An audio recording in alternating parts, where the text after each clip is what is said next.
ಆತ್ಮೀಯ ಶಿಕ್ಷಕ ಮಿತ್ರರೇ, ಶನಿವಾರ ಸಂಭ್ರಮದ ವಿಶೇಷ ಚಟುವಟಿಕೆಯ ಒಂದಿಷ್ಟು ಭಾಗವಾಗಿ ನಾವು ಇವತ್ತು ತಿಳಿಸಲಿದ್ದೇವೆ. ಕರ್ನಾಟಕ ಸರ್ಕಾರದ ಈ ಸಂಭ್ರಮ ಶನಿವಾರ ಬ್ಯಾಗ್ ರಹಿತ ದಿನ.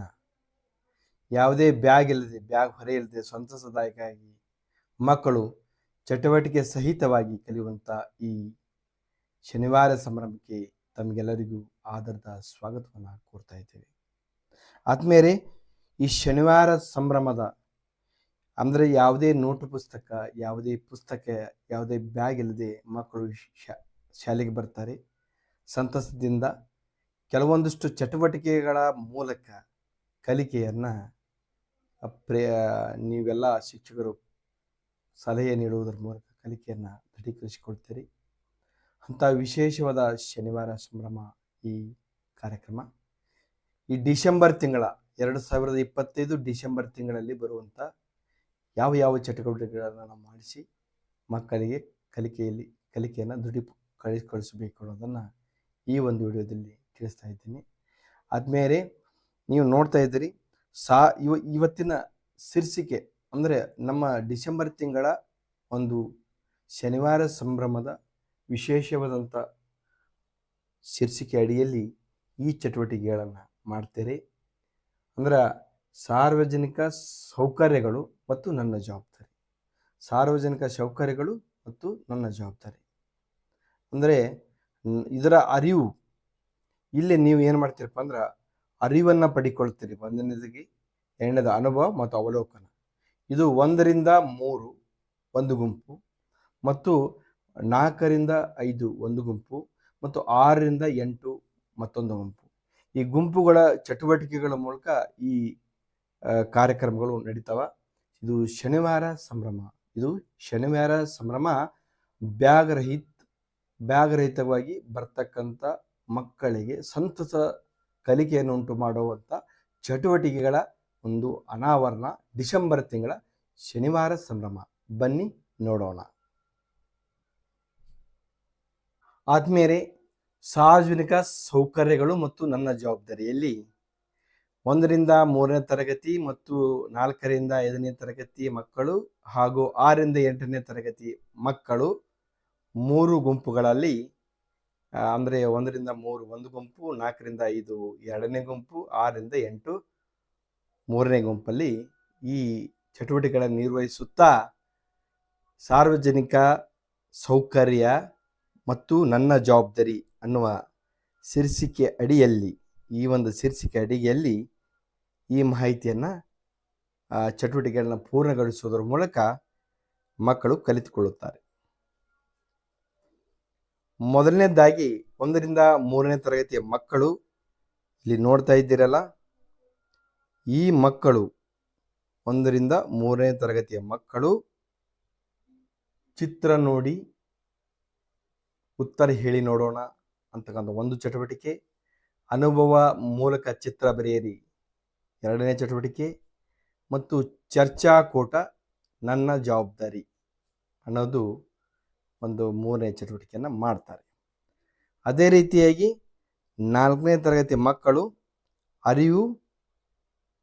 ಅರಿಯೋಣ ಬನ್ನಿದೊಳಗೆ ಅರಿಯೋಣ ಬನ್ನಿ, ಮತ್ತು ಈ 2ನೇದಾಗಿ ಅನುಭವದಲ್ಲಿ 4 ಮತ್ತು 5ನೇ ತರಗತಿ ಮಕ್ಕಳು ಕ್ಷೇತ್ರ ಭೇಟಿಯನ್ನು ಕೊಡ್ತಾರೆ. ಕ್ಷೇತ್ರ ಭೇಟಿ ಕೊಡುವುದರ ಜೊತೆಗೆ ತಮ್ಮ ಅನುಭವವನ್ನು ವಿಸ್ತರಣೆ ಮಾಡಿಕೊಳ್ತಾರೆ. ಜೊತೆಗೆ ಅವಲೋಕನ ಅಂದರೆ ಸಾರ್ವಜನಿಕ ಕಟ್ಟಡಗಳು ರಕ್ಷಿಸುವಲ್ಲಿ ನನ್ನ ಪಾತ್ರ, ಇದರ ಬಗ್ಗೆ ಅವಲೋಕನ ಕ್ಷೇತ್ರ ಭೇಟಿಯನ್ನು ಕೊಡ್ತಾರೆ. ಜೊತೆಗೆ 6 ಮತ್ತು 8ನೇ ತರಗತಿಯ ಮಕ್ಕಳು ನಾಗರಿಕನಾಗಿ ನನ್ನ ಪಾತ್ರ ಮತ್ತು ಅನುಭವದಲ್ಲಿ ಗ್ರಾಮ ಭೇಟಿಯ ಮೂಲಕ ನೈಜ ಅನುಭವ. 6 ರಿಂದ 8 ನಾನೇನು ಕಂಡೆ ಅಂತಕ್ಕಂಥ ಅವಲೋಕನ ಮಾಡ್ತಾರೆ, ಮತ್ತೆ ಪ್ರತಿಜ್ಞೆಯನ್ನು ಮಾಡ್ತಾರೆ. ಇದು ಡಿಸೆಂಬರ್ ತಿಂಗಳ ಒಂದು ಸಂಪೂರ್ಣವಾದ ಚಟುವಟಿಕೆಗಳ ಒಂದಿಷ್ಟು ಶೀರ್ಷಿಕೆ ಅಡಿಯಲ್ಲಿ ಮಾಡುವಂಥ ಚಟುವಟಿಕೆಗಳು. ಈಗ ಈ ಚಟುವಟಿಕೆ ಹಿನ್ನೆಲೆ ಏನಪ್ಪ ಅಂತಂದ್ರೆ, ಕೆಲವು ವರ್ಷಗಳ ಹಿಂದೆ ನಾವು ಗಮನ ಹರಿಸಿದಂತೆ ನಮ್ಮ ಹಿರಿಯರನ್ನ ಸಂದರ್ಶನ ಮಾಡಿದ್ರ ಗ್ರಾಮವೇ ಸ್ವರಾಜ್ಯ ಎಂಬ ಕಲ್ಪನೆ ನಿಲುಕುವಷ್ಟು ಒಂದಿಷ್ಟು ಸಾಮಾಜಿಕ ಜವಾಬ್ದಾರಿಯನ್ನು ಅವರು ಅನಕ್ಷರಸ್ಥರಾಗಿದ್ದರೂ ಕೂಡ ನಮ್ಮ ಹಿರಿಯರು ಅನುಸರಿಸಿದ್ದು ನಾವು ಕಾಣುತ್ತೇವೆ. ಉದಾಹರಣೆಗೆ, ಕೆರೆಯನ್ನು ಕಟ್ಟಬೇಕು, ಕೆರೆಯ ನೀರನ್ನು ಮಾಲಿನ್ಯ ಮಾಡಬಾರ್ದು, ಕೆರೆಯನ್ನು ರಕ್ಷಣೆ ಮಾಡಬೇಕಂತ ಜಾಗೃತಿಯನ್ನ ಅವರು ಹೊಂದಿದ್ರು. ಮತ್ತು ಜಾಗೃತಿಯನ್ನು ಹೊಂದಿದ್ರು. ನಮ್ಮ ಹಿರಿಯರು ಪ್ರತಿಯೊಂದು ಹಳ್ಳಿಗೂ ಒಂದು ಕೆರೆಯನ್ನು ಮಾಡುತ್ತಿದ್ದರು. ಯಾವುದೇ ರೀತಿಯ ಜಾಗೃತಿಯ ವೇದಿಕೆಗಳು ನಿರ್ದೇಶನಗಳಲ್ಲಿ ಪ್ರತಿ ವರ್ಷ ಹೂಳೆತ್ತುವಂಥ ಕಾರ್ಯಕ್ರಮ, ರಕ್ಷಣೆ ಮಾಡುವಂಥ ಕಾರ್ಯಕ್ರಮವನ್ನು ಮಾಡ್ತಾ ಇದ್ರು. ಆದರೆ ಇಂದು ಏನಾಗಿದೆಪ್ಪ ಅಂದ್ರೆ, ಯುವ ಜನತೆಯಲ್ಲಿ ಮತ್ತು ಇತ್ತೀಚೆಗಿನ ಒಂದಿಷ್ಟು ಯುವಕರಲ್ಲಿ ಸಾರ್ವಜನಿಕರ ಆಸ್ತಿ ಇದು ಸರ್ಕಾರದ ಆಸ್ತಿ, ಅದು ನಮ್ಮದಲ್ಲ, ಅದು ಆಳುವರದ ಸ್ವತ್ತಾಗಿದೆ ಅಂತ ಭಾವನೆ ಬಂದಿದೆ. ಆತ್ಮೀಯರೇ, ನೀವೆಲ್ಲರೂ ತಿಳಿದುಕೊಳ್ಳಬೇಕು, ಯಾವುದೇ ಸಾರ್ವಜನಿಕ ಆಸ್ತಿ ನಮ್ಮೆಲ್ಲರ ಆಸ್ತಿ ಅನ್ನುವಂಥ ನಾವು ರಕ್ಷಿಸಬೇಕು ಎಂಬುವ ಮೂಲಭೂತ ಕರ್ತವ್ಯಗಳು ನಮಗೆ ಗೊತ್ತಾಗಬೇಕು. ಅಂದಾಗ ಮಾತ್ರ ಸಾರ್ವಜನಿಕ ಆಸ್ತಿಗಳು ಬಹಳಷ್ಟು ರಕ್ಷಣೆಯನ್ನು ಹೊಂದಿರುತ್ತವೆ. ಈ ಸಂಭ್ರಮ ಶನಿವಾರದಲ್ಲಿ ಭಾಗರಹಿತ ದಿನ ಇದಕ್ಕೆ ಸಾಕ್ಷಿಯಾಗಲಿದೆ. ಆದ್ದರಿಂದ ಎಲ್ಲರೂ ಈ ಚಟುವಟಿಕೆಗಳನ್ನು ಮಾಡಿಸುವುದರ ಮೂಲಕ ನಮ್ಮ ಸಾರ್ವಜನಿಕ ಆಸ್ತಿ ನಮ್ಮ ಆಸ್ತಿ, ನಮಗೆ ಸಂಬಂಧಪಟ್ಟಿದ್ದು ಎಂಬ ಅರಿವು ವಿದ್ಯಾರ್ಥಿಗಳಿಗೆ ಬರುತ್ತದೆ. ಆದ್ದರಿಂದ ಈ ಡಿಸೆಂಬರ್ ತಿಂಗಳಲ್ಲಿ ಸಂಭ್ರಮ ಶನಿವಾರ ಪ್ರತಿಯೊಂದು ವಿಷಯವನ್ನು ಆಳವಾಗಿ ಅರ್ಥ ಮಾಡಿಕೊಂಡು ವಿದ್ಯಾರ್ಥಿಗಳು ಸಹಾಯ ಮಾಡಲು ಒಂದಿಷ್ಟು ಮಾಡ್ಯೂಲ್ಗಳನ್ನು ಕೆಳಗಂಡಂತೆ ವಿಂಗಡಿಸಲಾಗಿದೆ. ಪ್ರತಿಯೊಬ್ಬ ವಿದ್ಯಾರ್ಥಿಯು ಅರಿವು ಮೂಡಿಸಿಕೊಳ್ತಾನೆ, ಅನುಭವಿಸ್ತಾನ ಮತ್ತು ಅವಲೋಕನ ಅಥವಾ ಪ್ರತಿಫಲನ ಕೊಡ್ತಾನೆ. ಈಗ 3 ಅಂಶಗಳಿಗೆ ಸಂಬಂಧಿಸಿದಂತೆ ಮಕ್ಕಳು ಬ್ಯಾಗ್ ರಹಿತ ದಿನ ಎಂಬ ಪರಿಕಲ್ಪನೆ ಪ್ರತಿಯೊಂದು ಘಟಕವನ್ನು ಆಳವಾಗಿ ಅರಿಯುವುದರ ಜೊತೆಗೆ ಅದರೊಡನೆ ತೊಡಗಿಸಿಕೊಳ್ಳುವಂಥ ಅವಕಾಶಗಳು ಮಕ್ಕಳಿಗೆ ನೀಡುತ್ತದೆ. ಮತ್ತು ಅದೇ ರೀತಿಯಾಗಿ ನೀವು ಆಯೋಜನೆ ಮಾಡ್ತೀರಿ ಎಂಬ ಆಶಯದೊಂದಿಗೆ ಏನೇನು ಮಾಡಬೇಕು ಅನ್ನೋದನ್ನು ಶಿಕ್ಷಕರಾದವರು ಮಾರ್ಗದರ್ಶನ ಮಾಡಬೇಕು. ಈ ಚಟುವಟಿಕೆಗಳಿಂದ ಯಾರು ಮಕ್ಕಳು ಹೊರಗೆ ಉಳಿಬಾರ್ದು, ಚಟುವಟಿಕೆಗಳನ್ನ ಅನುಭವಿಸಬೇಕು, ಮಕ್ಕಳು ಮಾಡಬೇಕು. ನಿರೂಪಿಸುವ ವಿದ್ಯಾರ್ಥಿಗಳು ಅಪೇಕ್ಷೆ ಪಟ್ಟಾಗ ಮಾರ್ಗದರ್ಶನ ಮಾಡೋದು, ಇಲ್ಲವಾದಲ್ಲಿ ಶಿಕ್ಷಕರು ಮಧ್ಯೆ ಪ್ರವೇಶಿಸಬಾರದು. ಅನೇಕ ಚಟುವಟಿಕೆಗಳು ವಿದ್ಯಾರ್ಥಿಗಳಿಂದ ಮಾಡಿಸಲ್ಪಡಬೇಕು. ಶಾಲೆಯ ತರಗತಿಯಲ್ಲಿ ಚರ್ಚೆ, ಕ್ರೀಡಾ ಪ್ರದರ್ಶನಗಳಿಗೆ ಪ್ರತ್ಯೇಕ ಸ್ಥಳವನ್ನು ಗುರುತಿಸಲು ಅವಕಾಶ ಕೊಡುವುದು. ಈಗ ನೇರವಾಗಿ ಯಾವ ಚಟುವಟಿಕೆಗಳನ್ನು ಹಮ್ಮಿಕೋಬೇಕು ಅನ್ನೋದನ್ನು ನೋಡೋಣ ಬನ್ನಿ. ಇದು ಎಲ್ಲ ಶಿಕ್ಷಕರಿಗೂ ಅನುಕೂಲ ಆಗಬೇಕು. ಈಗ ಇದು ಒಂದಿಷ್ಟು ಇವುಗಳನ್ನು ಸಂಭ್ರಮ ಶನಿವಾರ ಮಾಡಲು ಅಗತ್ಯವಾದ ಪರಿಕರಗಳೇನಂದ್ರೆ, ಮಿಂಚುಪಟ್ಟಿಗಳು ಬೇಕು, ಆಮೇಲೆ ಚಿತ್ರಪಟಗಳು ತಗೋಬೇಕು, ಪ್ರೊಜೆಕ್ಟ್ ಲಭ್ಯವಿದ್ರೆ ಅದನ್ನು ತೆಗೆದುಕೊಳ್ಬೇಕು, ಲ್ಯಾಪ್ಟಾಪ್ ಲಭ್ಯವಿದ್ದಲ್ಲಿ ಅದನ್ನು ತೆಗೆದುಕೊಳ್ರಿ, ಮಾದರಿಗಳು ತಗೋಬೇಕು, ಮತ್ತು ಪ್ರಶ್ನೆ ಕಾರ್ಡ್ಗಳು, ಗೀತೆಯ ಕಾರ್ಡ್ಗಳು, ಕಥೆಯ ಕಾರ್ಡ್ಗಳು ಇತ್ಯಾದಿ ಬೇಕಾಗುತ್ತೆ. ಇಲ್ಲೆಲ್ಲ ನೋಡ್ತಾ ಇದ್ದೀರಿ, ಮಗು ಬಹಳಷ್ಟು ಸಂತೋಷದಿಂದ ನಕ್ಕೋಂತ ಬ್ಯಾಗ್ ಒಂದು ಮೂಲೆಯಾಗಿ ಬಿಸಾಕಿ ನಕ್ಕೋತ ಇದು ಮಾಡಕತ್ತದ. ಪ್ರತಿದಿನ ಮಗು ಶಾಲೆಗೆ ಬರುವಾಗ ಬ್ಯಾಗ್ ಹೊತ್ಕೊಂಬಂದು ಬೇಜಾರಾಗಿರ್ತದ. ಅಂದ್ರೆ ಶನಿವಾರ ದಿವಸ ಆ ಮಕ್ಕಳಿಗೆ ಒಂದಿಷ್ಟು ರಿಲೀಫ್ ಕೊಡೋ ಒಂದು ಉದ್ದೇಶದಿಂದ ಸರ್ಕಾರ ಒಂದಿಷ್ಟು ಅರಿವು ಮೂಡಿಸ್ಲಿಕ್ಕೆ ಮಕ್ಕಳಿಗೆ ಚಟುವಟಿಕೆಗಳನ್ನ ಹಮ್ಮಿಕೊಳ್ಳೋದಾಗದ. ಇಲ್ಲಿ ನೋಡ್ರಿ, 1ರಿಂದ 3ನೇ ತರಗತಿ ಮಕ್ಕಳಿಗೆ ಯಾವ ಚಟುವಟಿಕೆ ಕೈಗೊಳ್ಬೇಕಂದ್ರ ಚಿತ್ರ ನೋಡಿ ಉತ್ತರ ಹೇಳಿ ನೋಡೋಣ ಅಂತ ಈ ಚಿತ್ರ ತೋರಿಸಿ ಉತ್ತರಗಳನ್ನು ಕೇಳಬೇಕು ಮಕ್ಕಳಿಗೆ. ಇವು ಸರಳವಾಗಿ ಎಂಜಾಯ್ ಮಾಡ್ತಾ ಮಕ್ಕಳು ಅವುಗಳನ್ನು ಹೇಳ್ತಾರೆ. ಅದೇ ರೀತಿಯಲ್ಲಿ ಸಾರ್ವಜನಿಕ ಆಸ್ತಿಗಳೇ ಇಲ್ಲಿ ಚಿತ್ರಗಳ ಪಟಗಳದಾವೆ. ಶಾಲೆ ಆಗಿರ್ಬೋದು, ಬಸ್ ಸ್ಟ್ಯಾಂಡ್ ಆಗಿರ್ಬೋದು, ಇವುಗಳು ಮಕ್ಕಳು ನೋಡ್ತಾರೆ. ಇದು 1ರಿಂದ 3ನೇ ತರಗತಿ ಮಕ್ಕಳಿಗೆ ಈ ಚಿತ್ರವನ್ನು ತೋರಿಸುವುದರ ಮೂಲಕ ನಾವು ಚಟುವಟಿಕೆಗಳನ್ನ ಕೈಗೊಳ್ಳಬಹುದು. ಆಸ್ಪತ್ರೆ, ಪೊಲೀಸ್ ಸ್ಟೇಷನ್, ಶುದ್ಧ ಕುಡಿಯುವ ನೀರು ಎಲ್ಲವನ್ನು ತೋರಿಸಿ ಮಕ್ಕಳಿಗೆ ಪ್ರಶ್ನೆಗಳನ್ನ ಕೇಳಬೇಕು. ವಿದ್ಯಾರ್ಥಿ ನಾಯಕರಿಗೆ ಸೂಚನೆಗಳನ್ನೇ ಕೊಡಬೇಕು. ಶಿಕ್ಷಕರಾದವರು ಏನಪ್ಪ ಅಂತಂದ್ರೆ 5ರಿಂದ 6 ಗುಂಪುಗಳು ಮಾಡಬೇಕು. ಪ್ರತಿಯೊಂದು ಗುಂಪಿಗೂ ಮೇಲಿನ ಈ ಕಟ್ಟಡ ಏನು ತೋರಿಸಿದ್ನಲ್ಲ ಆ ಕಟ್ಟಡದ ಚಿತ್ರವನ್ನು ಮಿಂಚುಪಟ್ಟಿಯನ್ನಾಗಿ ಮಾಡಿ ಪ್ರತಿ ಗುಂಪಿಗೆ ನೀಡಬೇಕು. ನಂತರ ತುಂಡು ತುಂಡಾದ ಚಿತ್ರಗಳನ್ನು ಜೋಡಿಸಿ ಅವುಗಳ ಬಗ್ಗೆ ಕೆಳಗಿನಂತೆ ಪ್ರಶ್ನೆಗಳನ್ನು ಕೇಳುವುದರ ಮೂಲಕ ಅರಿವು ಮೂಡಿಸಬೇಕು. ಈ ಕಟ್ಟಡಗಳು ನಿಮ್ಮ ಊರಿನಲ್ಲಿ ಅದಾವನ ಅಂತ ಕೇಳಬೇಕು. ಹಾಗಾದ್ರೆ ಅವುಗಳಿಂದ ಏನು ಪ್ರಯೋಜನ ಅಂತ ಕೇಳಬೇಕು.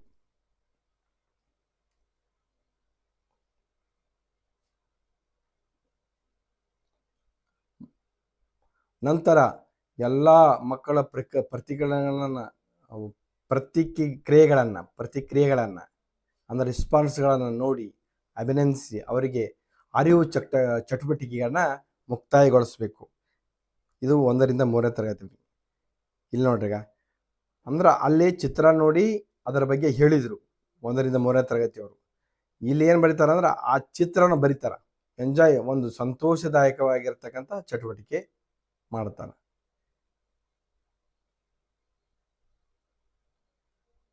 ಇಲ್ಲಿ ಕೂಡ ಗುಂಪಿನಲ್ಲಿ ಏನು ಮಾಡ್ಬೇಕಂದ್ರೆ ಒಂದು ಬಿಳಿ ಹಾಳಿ ಕೊಡಬೇಕು, ಸ್ಕೆಚ್ ಪೆನ್ ಕೊಡಬೇಕು. ಆ ಮಕ್ಕಳಿಗೆ ನನ್ನ ಕನಸಿನ ಊರು ಎಂಬ ವಿಷಯಕ್ಕೆ ಸಂಬಂಧಪಟ್ಟಂತೆ ಗುಂಪಿನಲ್ಲಿ ಒಂದು ಚಿತ್ರವನ್ನು ಬಿಡಿಸಲು ಅವಕಾಶ ಕೊಡಬೇಕು. ಮತ್ತು ಸದಸ್ಯರು ಯಾವ ಊರಿನಲ್ಲಿ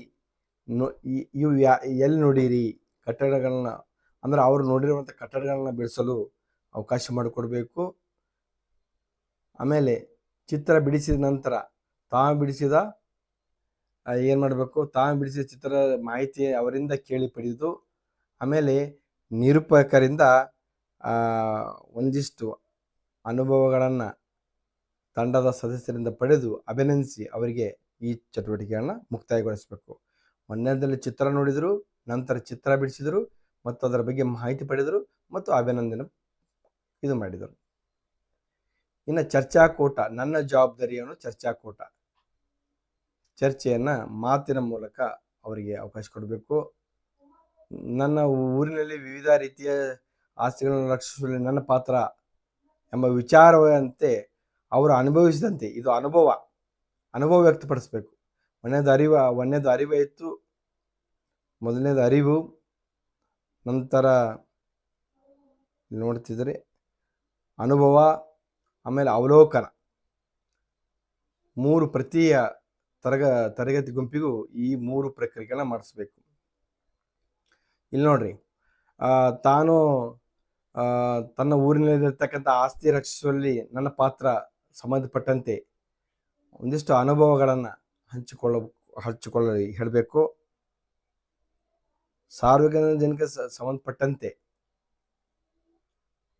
ಅಂದ್ರೆ ಪ್ರತಿ ಗುಂಪಿಗೂ ಮಾಹಿತಿಯನ್ನು ತಿಳಿಸುವುದು. ಸಾರ್ವಜನಿಕ ಕಟ್ಟಡ ರಕ್ಷಿಸಲು ನನ್ನ ಪಾತ್ರ ವಿಷಯವಾಗಿ ಚರ್ಚೆ ಮಾಡಬೇಕು. ನಂತರ ತಂಡದ ಸದಸ್ಯರಿಗೆ ಅಭಿನಂದನೆ ಸಲ್ಲಿಸಿ ಅವಲೋಕ ಚಟುವಟಿಕೆ ಮುಗಿಸಿದ ನಂತರ ಪ್ರತಿಜ್ಞಾ ವಿಧಿಯನ್ನು ಸಿದ್ಧಗೊಳಿಸುವುದು.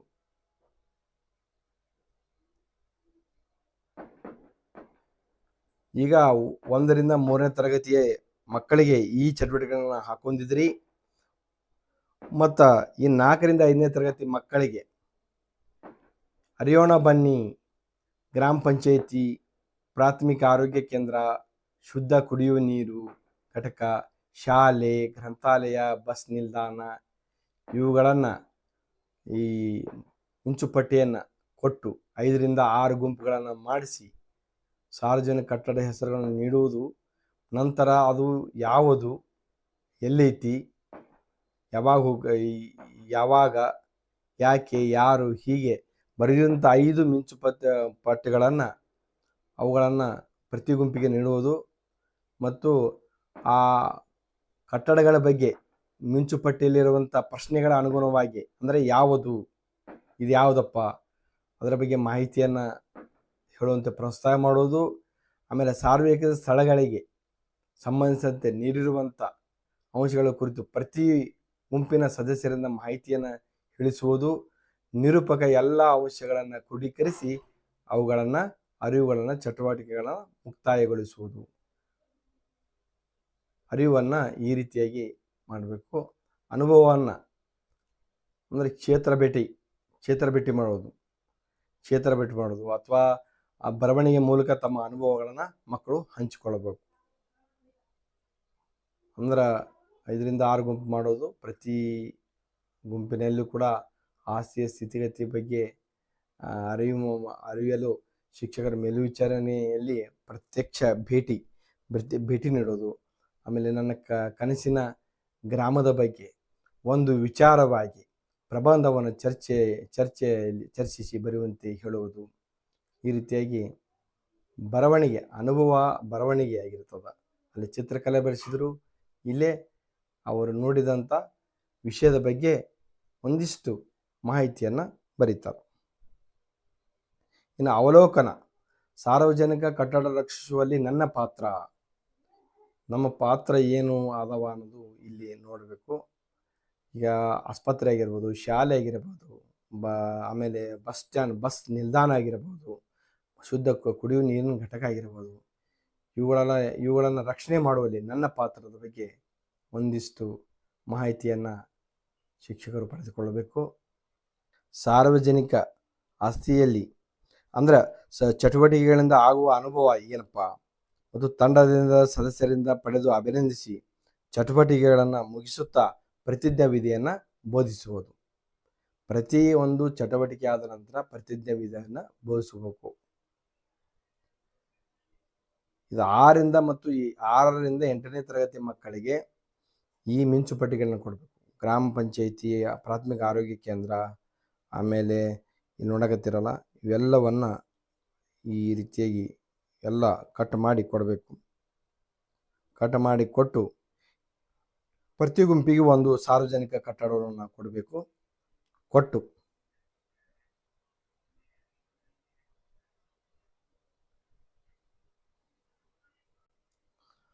6ರಿಂದ 8ನೇ ತರಗತಿಯ ಮಕ್ಕಳಿಗೆ ಅರಿವು ಅನ್ನುವ ಒಂದು ಇದರಲ್ಲಿ ಅರಿವು, ಅನುಭವ ಮತ್ತು ಅವಲೋಕನ ಪ್ರತಿ ಗುಂಪಿಗೂ ಪ್ರತಿ ಹಂತದಲ್ಲಿಯೂ ಬರ್ತದೆ.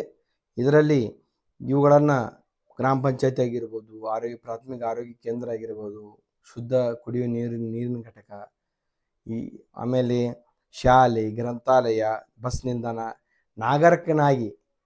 ನಾಗರಿಕನಾಗಿ ನನ್ನ ಪಾತ್ರ ಎಂಬ ಶೀರ್ಷಿಕೆ ಅಡಿಯಲ್ಲಿ 5ರಿಂದ 6 ಗುಂಪುಗಳ ಮಾಡೋದು. ಪ್ರತಿ ಗುಂಪಿಗೆ ಒಂದೊಂದು ಈ ಕಟ್ಟಡದ ಹೆಸರನ್ನು ನೀಡುವುದು. ಆಮೇಲೆ ನಂತರದಲ್ಲಿ 5 ಗುಂಪಿಗೂ ಯಾವಾಗ ಎಲ್ಲಿ ಯಾವುದು, ಏಕೆ, ಯಾರು ಎಂಬ ಬರೆದಿರುವಂಥ 5 ಮಿಂಚುಪಟ್ಟಿಗಳನ್ನು ಕೊಡುವುದು ಮತ್ತು ಆ ಗುಂಪಿನ ನಾಯಕನಿಗೆ ತಮಗೆ ನೀಡಿರುವಂಥ ಕಟ್ಟಡಗಳ ಬಗ್ಗೆ ಮಿಂಚುಪಟ್ಟಿಯಲ್ಲಿರುವ ಪ್ರಶ್ನೆಗಳ ಅನುಗುಣವಾಗಿ ಕೆಲವೊಂದು ಮಾಹಿತಿಗಳನ್ನು ಹೇಳುವಂತೆ ಪ್ರೋತ್ಸಾಹ ಮಾಡೋದು. ಸಾರ್ವಜನಿಕರ ಆಸ್ತಿಗಳಿಗೆ ಸಂಬಂಧಪಟ್ಟಂತೆ ನೀಡಿರುವ ಪ್ರತಿಯೊಂದು ಗುಂಪಿನ ಸದಸ್ಯರಿಂದ ಮಾಹಿತಿಯನ್ನು ಹೇಳಿಸುವುದು ಮತ್ತು ಅವುಗಳ ಉಪಯೋಗ ಆಗುವಂತೆ ತಿಳಿಸುವುದು ಮತ್ತು ಚಟುವಟಿಕೆಯಿಂದ ಆಗುವ ಅನುಭವ ಮತ್ತು ಅಭಿನಂದಿಸಿ ಅರಿವು ಚಟುವಟಿಕೆಯನ್ನು ಮುಗಿಸುವುದು. ಮಕ್ಕಳಿಗೆ ಪ್ರತಿಯೊಂದು ಚಟುವಟಿಕೆ ಆದ ನಂತರ ಅವರು ಒಂದಿಷ್ಟು ಅನುಭವಗಳನ್ನು ಮತ್ತು ತಂಡದ ಸದಸ್ಯರಿಗೆ ಅಭಿನಂದಿಸುವುದು ಶಿಕ್ಷಕರು ಮರೆಯಬಾರದು. ಅರಿವಾದ ನಂತರ ಅನುಭವದಲ್ಲಿ ಗ್ರಾಮಕ್ಕೆ ನೈಜ ಭೇಟಿ ನೀಡಿ ಮಕ್ಕಳು ನೈಜವಾದ ಅನುಭವವನ್ನು ಪಡಿತಾರೆ. 6ರಿಂದ 8ನೇ ತರಗತಿ ಮಕ್ಕಳು ಇಲ್ಲಿ ಏನು ಮಾಡ್ತಾರಪ್ಪ ಅಂದ್ರೆ 3ರಿಂದ 4 ಗುಂಪುಗಳಾಗಿ ಮಾಡೋದು. ಪ್ರತಿ ಗುಂಪುಗಳಿಗೂ ಏನು ಮಾಡೋದಪ್ಪ ಅಂದ್ರೆ ಗ್ರಾಮದಲ್ಲಿರುವಂಥ ಸಾರ್ವಜನಿಕ ಆಸ್ತಿಯ ಸ್ಥಿತಿಗತಿಯ ಬಗ್ಗೆ ಅರಿಯಲು ಪ್ರತ್ಯಕ್ಷ ಭೇಟಿ, ಶಿಕ್ಷಕರ ಭೇಟಿಗೆ ಶಿಕ್ಷಕರ ಒಂದು ಜವಾಬ್ದಾರಿಯಲ್ಲಿ ಕಳಿಸುವುದು. ಮಕ್ಕಳನ್ನ ಕರೆದುಕೊಂಡು ಹೋಗಿ ಅವರಿಗೆ ನೈಜವಾದ ಅನುಭವವನ್ನು ಮಾಡಿಸ್ಬೇಕು. ಪ್ರತಿ ಗುಂಪು ನಮ್ಮ ಊರಿನಲ್ಲಿರುವಂಥ ಕಟ್ಟಡಗಳಿಗೆ ನೈಜವಾಗಿ ಭೇಟಿ ಮಾಡಬೇಕು. ಪ್ರತಿ ಗುಂಪುಗಳು ತಮ್ಮ ಊರುಗಳಿಗೆ ಎಲ್ಲ ಒಂದು ಕಟ್ಟಡಗಳ ಭೇಟಿ ನೀಡಬೇಕು. ಆ ಕಟ್ಟಡದ ಬಗ್ಗೆ ಕಾರ್ಯವೈಖರದ ಬಗ್ಗೆ ತಿಳಿಬೇಕು ಮತ್ತು ಅನುಭವವನ್ನು ಪಡಿಬೇಕು. ಕ್ಷೇತ್ರ ಭೇಟಿಯಲ್ಲಿ ಪ್ರಮುಖವಾದ ಅಂಶಗಳು, ಆ ಕಟ್ಟಡಗಳು ಯಾವ ಸ್ಥಿತಿಯಾಗದವ, ಅವುಗಳ ಈ ಸ್ಥಿತಿಗೆ ಬರಲು ಕಾರಣ ಏನು, ಮತ್ತು ಅವ್ರಿಗೆ ಹೇಳಬೇಕು ನೀವು ನೋಡಿದಂಥ ಕಟ್ಟಡಗಳು ಯಾವ ಸ್ಥಿತಿಯಾಗದವ ಮತ್ತು ಅವು ಹಿಂಗಾಗಲು ಕಾರಣ ಏನು. ಈ ಒಂದು ಚಿಕ್ಕ ಅಂಶವನ್ನು ಬರೆದು ತರುವಂತೆ ಹೇಳಬೇಕು. ಸುಮ್ಮನೆ ನೋಡ್ಕೊಂಬರೋದಲ್ಲ, ಬದಲಾಗಿ ಅವರುಗಳ ಸ್ಥಿತಿಗಳ ಬಗ್ಗೆ ಮತ್ತು ಅವುಗಳ ಬಗ್ಗೆ ಒಂದಿಷ್ಟು ಚಿಕ್ಕ ಟಿಪ್ಪಣಿ ಅಂದರೆ ಅವರ ಕಾರ್ಯವೈಖರಿಗಳ ಬಗ್ಗೆ ಇವುಗಳನ್ನು ಬರಿಬೇಕು. ಚಟುವಟಿಕೆಯಿಂದ ಆಗುವ ಅನುಭವವನ್ನು ಮತ್ತು ಸದಸ್ಯರಿಂದ ಪಡೆದ ಮಾಹಿತಿಯನ್ನು ಪಡೆದುಕೊಂಡು ಅಭಿನಂದಿಸಿ ಆ ಚಟುವಟಿಕೆಯನ್ನು ಮುಕ್ತಾಯಗೊಳಿಸಬೇಕು. ಇನ್ನು ಅವಲೋಕನದಲ್ಲಿ ಈಗ ನೀವು ನೋಡ್ತಾ ಇದ್ದೀರಿ, ಮಕ್ಕಳೆಲ್ಲ ಕುಳಿತುಕೊಂಡು ಕೇಳ್ತಾ ಇದ್ದಾರೆ ಅವರವರು ಏನೇನು ಕಂಡ್ರು. 6ರಿಂದ 8ನೇ ತರಗತಿ ಮಕ್ಕಳು ಆ ಕಟ್ಟಡ ಯಾವುದಾಗಿತ್ತು, ಆ ಸ್ಥಿತಿ ಹೇಗಿದೆ, ಆ ಕಾರ್ಯವೈಖರಿ ಏನು, ಆ ಸ್ಥಿತಿಗೆ ಈ ಕಾರಣವೇನು, ಆಮೇಲೆ ಇಲ್ಲಿ ನಮ್ಮ ಜವಾಬ್ದಾರಿ ಏನು, ಇದು ಹೀಗೆಲ್ಲ 60 ನಿಮಿಷ ಇರ್ತದ. ಇದು ಹಂಚ್ಕೋಬೇಕು. ಅಂದ್ರೆ ಸ್ಥಿತಿಗಳ ಬಗ್ಗೆ ಪ್ರತಿಯೊಂದು ಚರ್ಚೆ ಮಾಡಿ ಪ್ರತಿಯೊಂದು ಒಬ್ಬರಿಂದ ಒಂದೊಂದು ಅಂಶಗಳನ್ನು ಏನು ಮಾಡಬೇಕಂದ್ರೆ ಹೇಳುವಂತೆ ತಿಳಿಸುವುದು ಮತ್ತು ಸಾರ್ವಜನಿಕ ಆಸ್ತಿಯನ್ನು ಹಾಳಾಗಲು ಅಥವಾ ಉತ್ತಮವಾಗಲು ಮುಖ್ಯವಾದ ಕಾರಣಗಳನ್ನು ಅಭಿವ್ಯಕ್ತಿಸುವಂತೆ ಮಕ್ಕಳಿಗೆ ಪ್ರೇರಣೆ ನೀಡುವುದು. ಸಾರ್ವಜನಿಕ ಆಸ್ತಿ ಕಾಪಾಡುವಲ್ಲಿ ನಾಗರಿಕನಾಗಿ ನನ್ನ ಜವಾಬ್ದಾರಿ ಎಂಬ ವಿಷಯದ ಬಗ್ಗೆ ಚರ್ಚೆ ಮಾಡುವುದು. ಆಮೇಲೆ ವಿಷಯ ಚಟುವಟಿಕೆ ನಿರೂಪಕನು ಚಟುವಟಿಕೆಯಿಂದ ಆಗುವ ಅನುಭವ ಏನಪ್ಪ ಮತ್ತು ತಂಡದ ಸದಸ್ಯರಿಂದ ಪಡೆದು ಅಭಿನಂದಿಸಿ ಅವಲೋಕನ ಚಟುವಟಿಕೆ ಮುಗಿಸಿ ಪ್ರತಿಜ್ಞಾ ವಿಧಿಯನ್ನು ಸಿದ್ಧಗೊಳಿಸುವುದು. ಪ್ರತಿಜ್ಞಾ ವಿಧಿಯನ್ನು ಪ್ರತಿಯೊಂದಕ್ಕೂ ಆ ಪ್ರತಿಜ್ಞಾ ವಿಧಿ ಏನದು ಇಲ್ಲ ನೋಡ್ರಿ. ನಾಗರಿಕನಾಗಿ ಕಟ್ಟಡಗಳು ಸೌಕರ್ಯ ನಾವು ಜವಾಬ್ದಾರಿಯಿಂದ ಉಪಯೋಗಿಸುತ್ತೇನೆ. ಈ ರೀತಿಯಾಗಿ ಎಲ್ಲ ಮಕ್ಕಳಿಗೂ ಪ್ರತಿಜ್ಞಾ ವಿಧಿಯನ್ನು ಪ್ರತಿ ಚಟುವಟಿಕೆ ಆದ ನಂತರ ನಾವು ಪ್ರತಿಜ್ಞಾ ವಿಧಿಯನ್ನು ಬೋಧಿಸಬೇಕು. ಆತ್ಮೀಯರೇ, ಇಷ್ಟಾಗಿತ್ತು ನಮ್ಮ ಸಾರ್ವಜನಿಕ ಸೌಕರ್ಯ ಮತ್ತು ನನ್ನ ಜವಾಬ್ದಾರಿ. ಈ ಒಂದು ನಿಟ್ಟಿನಲ್ಲಿ ಇವನ್ನೆಲ್ಲವನ್ನು ಮಕ್ಕಳಿಗೆ ಅರಿವು ಮಾಡಿಸಿಕೊಳ್ಳುವುದರಿಂದ ನಮ್ಮ ಶಾಲೆಯ ಅಸ್ತವ್ಯಸ್ತ ಆಗಿರಬಹುದು, ಉತ್ತಮವಾಗಿರಬಹುದು, ಏನೇ ಆಗಿರಬಹುದು, ಅವ್ರ ಜವಾಬ್ದಾರಿ ಅವರಿಗೆ ತಿಳಿಸ್ಕೊಟ್ರೆ ನಮ್ಮ ಶಾಲೆ ಆಗಿರ್ಬೋದು, ಆಸ್ಪತ್ರೆ ಆಗಿರ್ಬೋದು, ಕಟ್ಟಡ ಆಗಿರ್ಬೋದು, ಏನೇ ಆಗಿರ್ಬೋದು, ಅವುಗಳ ಜವಾಬ್ದಾರಿ ಅವರಿಗೆ ತಿಳಿಸ್ಕೊಟ್ರೆ ಅವರು ಉತ್ತಮ ಪ್ರಜೆಯಾಗಿ ಈ ಪ್ರತಿ ಹಳ್ಳಿಯಲ್ಲಿಯೂ ಒಂದು ಆದರ್ಶ ವ್ಯಕ್ತಿಗಳಾಗಿ, ಈ ನಾಡಿನ ಉತ್ತಮ ವ್ಯಕ್ತಿಗಳಾಗಿ, ಸತ್ಪ್ರಜೆಗಳಾಗಿ ನಮ್ಮ ಸಮುದಾಯಕ್ಕೆ ಏನಾದರೂ ಒಂದಿಷ್ಟು ಸಾಮಾಜಿಕ ಉಪಯುಕ್ತ ಕೆಲಸಗಳನ್ನ ಮಾಡ್ತಾರೆ. ಈ ಬಸ್ ಹೊಂಟಿರ್ತದ, ಯಾವುದೋ ಬಸ್ ಸ್ಟ್ಯಾಂಡ್ ಇರ್ತದ, ಅದು ನನಗೆ ಸಂಬಂಧ ಇಲ್ಲ ಅಂತ ವಿಚಾರ ಮಾಡುವುದಕ್ಕಿಂತಲೂ ಅವು ನಮಗೆ ಸಂಬಂಧಪಟ್ಟವ, ಅದು ನನ್ನ ಆಸ್ತಿ ಅನ್ನುವಂಥ ಪರಿಕಲ್ಪನೆ ಮೂಡಿದ್ದಾದರೆ ನಮ್ಮ ಗ್ರಾಮ, ನಮ್ಮ ನಗರ ಉತ್ತಮ ಸ್ವಚ್ಛವಾಗಿರುವುದರಲ್ಲಿ ಯಾವುದೇ ಸಂದೇಹವಿಲ್ಲ. ಆದ್ದರಿಂದ ಎಲ್ಲ ಶಿಕ್ಷಕರು ಇದು ಸಾರ್ವಜನಿಕ ಸೌಕರ್ಯಗಳು ಹಾಗೂ ನನ್ನ ಜವಾಬ್ದಾರಿ ಅನ್ನುವಂಥ ಚಟುವಟಿಕೆಗಳನ್ನ ಸಂಪೂರ್ಣವಾಗಿ ಸರ್ಕಾರಿ ಶಾಲೆಗಳಲ್ಲಿ ನೀವು ಇಂಪ್ಲಿಮೆಂಟ್ ಮಾಡ್ತೀರಂತ ಭಾವಿಸ್ತಾ ನಮಸ್ಕಾರಗಳೊಂದಿಗೆ ಮತ್ತೆ ಸಿಗೋಣ. ನಿಮ್ಮ ಶ್ರೀ SL ಐರ್ಸಂಗ್ CRP ಜಿಗಜಿವಾಣಿ.